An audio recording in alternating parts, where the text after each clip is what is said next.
Tony D and Little Joan with a screenwriter's rant on the disappearance of Shere Hite. I guess that's her name, Shere Hite or Shere Hite.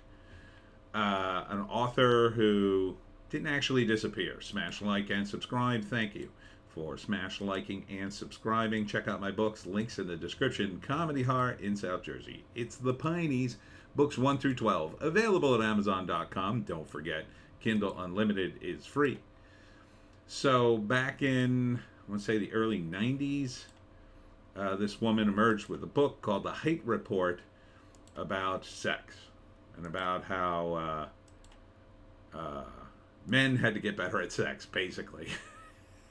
It was about orgasms and stuff like that. They come out with these books every couple of years, and it's a big to-do. It's going to change everything, and so this is a documentary how she changed everything and how important she was and feminist and all this other stuff. And I sort of vaguely remember her being on Oprah, and then that was it. So this I feel like paints a romantic picture of a figure from that era and blows her up more than she actually is. Because first off, look at the title of this thing. It's called The Disappearance of Shere Hite. She didn't disappear. Like, when you hear that, you think, oh my God, was she kidnapped and nobody, to this day, nobody knows what happened to her? No, I looked it up. I actually just, I said, I don't remember this woman disappearing. I would have thought that would have been a big deal. No, she ended up marrying her second husband, moving to Germany, where she felt her ideas are more appreciated. Surprise, surprise. And she renounced her U.S. citizenship and became a German. And I'm not surprised, because these ideas are very German. I was just watching Benjamin Boyce's channel, and it had a discussion with James Lindsay and Carl Benjamin about a lot of issues, but mostly the woke stuff and postmodernism. And they were talking about the way Americans, English, Germans, and French think, in terms of the wokeness and other things. And this is very much that, like, the idea of the sexual revolution comes from the left, and a lot of that is rooted in what the Germans were thinking of intellectually. I'm being very broad here because I'm not as well versed as those guys, but watch that video if you get a chance. It was pretty good. Directed by Nicole Newman. I think it's more of it seems to be more of a documentary. I don't normally do trailers about documentaries, but I felt obligated to do this one since it's so political. And you can see IFC Films, Saban Studios, Industrial Media, and NBC News Studios. So, I feel this entire title is misleading. She didn't disappear. You might argue that her book disappeared, or that her work kind of disappeared. But again, these books show up every couple of years. These kinds of books. Oh, men don't have good sex. Oh, women should have lots of sex to feel empowered. I'm sure if I dug, I could find the current iteration of Shere Hite. But okay, you could say she was one of the first. I doubt she was one of the first. And she was a super intellectual, and they tried to silence her. Here's Oprah not silencing her. She had to talk to a bunch of men. Oh, the men challenged her. They had a whole studio of men. Oh, the men were very angry. I don't think men cared about her book, quite frankly, especially back in the 90s. But you could see, here, I can't find the picture again. There's all these very glamorous pictures of her. I mean, she's pretty cute. She's not unattractive at all. But some of her pictures are, extremely glamorous. I mean, look at the cleavage in this shot. I mean, that's more of a personal picture. Look at this shot. Right? These are her, I assume, some of her some of her personal pictures, but some of her promotional pictures.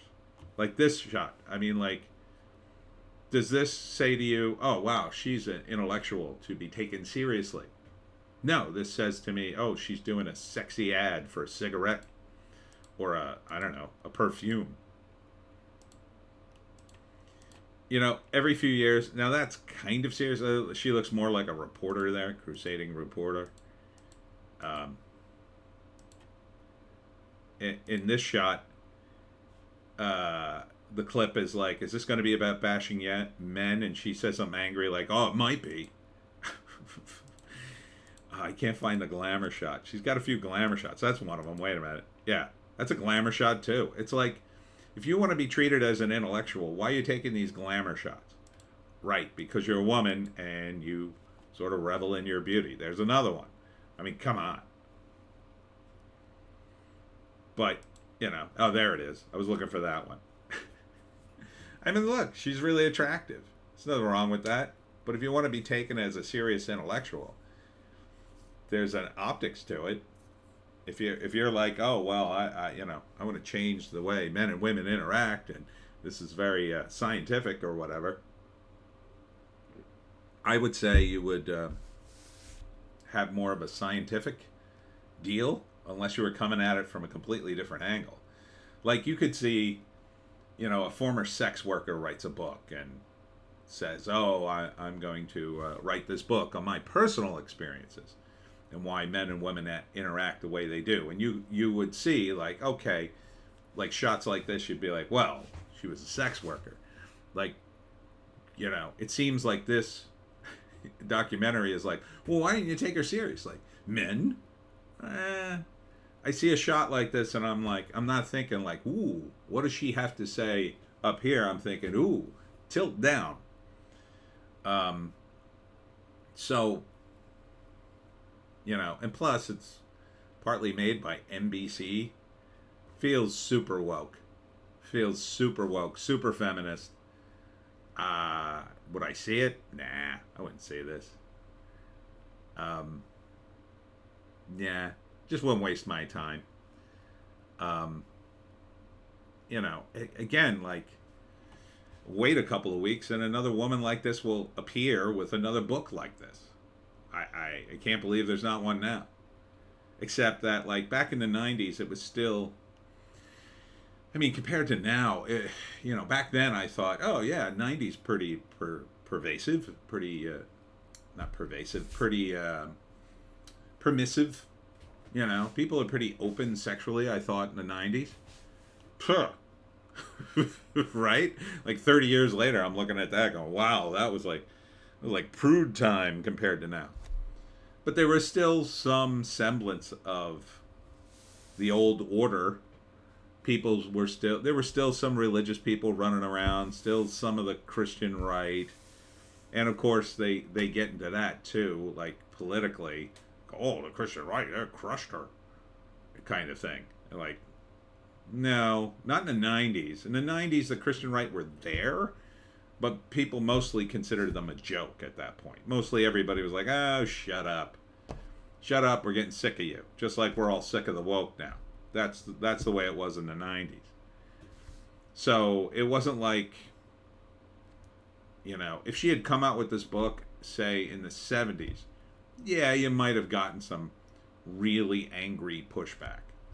Definitely in the 60s, well, maybe not the 60s, but the 50s, sure. You would have had people outraged. Oh, this woman shouldn't be allowed on television at all. Now? Or back in the 90s? It was just like yet another thing that was on Oprah. Trump was on Oprah. Everything was on Oprah at the time. Anything even mildly controversial somehow ended up on Oprah and got even more controversial because that's ratings, baby. That's ratings gold. Why did they stuff the studio all full of men for her to confront? It's the ratings. Oh, something's going to happen. One of the men will lose their cool and say, yeah, you don't know anything about having sex with ladies. You know. So, according to the Wikipedia entry about her, she died in the 2000s, mid-2000s. of cancer at 77. Sad. But she had already moved to Germany and started a new life there. With her husband, where I guess she promoted her ideas of having lots of oral sex with dudes. But she was married, so kind of trad, I guess. I don't know. It just seems like it's a lot of foo for all for selling a book, and now you're just going back in the archives to do another movie to romanticize and blow this up more than she was. So they're trying to turn her into a feminist icon. Is she? I guess maybe. I mean,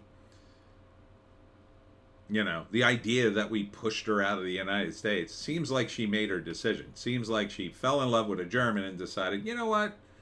I'm traveling a lot to Germany. I'm married to this guy. The Germans seem to like me. Why don't I move there? I mean, a lot of people do stuff like that. A lot of American comedians used to end up moving to England because they would do better with their certain material there. It would hit differently if you're an American in the UK. You're more outrageous there, and you could be, a guy who was considered very mild and tame in the United States could go to the UK and be considered outrageous enough to have more of a career. So it's the sensibilities. So she liked the sensibilities of the Germans. Surprise, surprise. She sounds kind of wacky and leftist and feminist. How's Germany doing, by the way? I wonder what she'd say about this stuff now. I don't know.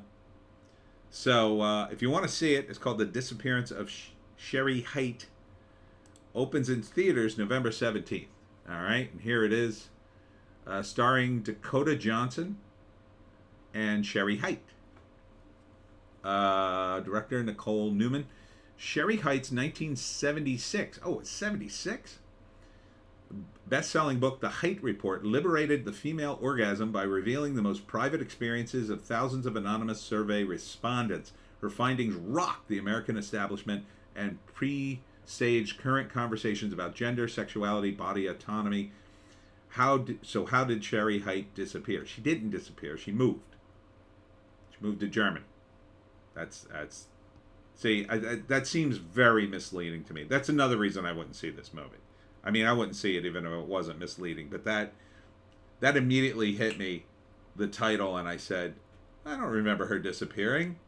I mean, I don't really remember her, but let me see how she disappeared. And then, I don't know, they found her body or something. No, she moved to Germany. She married a dude and moved to Germany. So, yeah, very misleading, I would say. But I think feminism is kind of misleading. So, seems like it would be a go. And that's it from me, Tony D, and Little Joan. Check us out on Odysee, Bitchute, and Rumble for our more based takes. I will be at Cassiano's tomorrow night in Hamilton at 5:30. I found out the time. 5:30 it starts. There's going to be a ghost tour, I believe, and other events downtown for Halloweeny type events in Hamilton. This is on a Thursday. Should be a nice night. Hope to see you there. We'll see you in the next one.